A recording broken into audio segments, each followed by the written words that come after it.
आज आपल्याला पेडागॉगीच्या एका भागामध्ये एक विशेष घटक आपण शिकणार आहोत.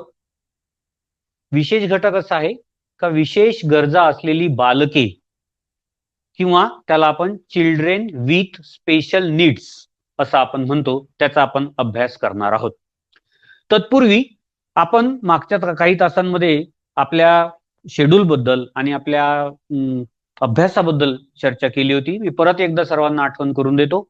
तर तुम्ही की नोट्स तयार केलेल्या असतील, की वर्ड्स तयार केलेले असतील, शॉर्ट नोट्स तयार केलेल्या असतील, काही वॉलपेपर तुम्ही तयार केलेले असतील, काही चार्ट्स तुम्ही तयार केलेले असतील, काही माइंड मॅप्स तुम्ही तयार केलेले असतील. याचा विचार तुमच्या अभ्यासक्रमामध्ये प्रामुख्यानं करणं अत्यंत गरजेचं आहे. आता आपल्याजवळ खूप कमी वेळ आहे. कमी वेळेमध्ये आपल्याला स्मार्ट वर्क करणं अत्यंत गरजेचं आहे. तुम्ही सगळे लोक नवीन पिढीतले आहात आणि तुम्ही स्मार्ट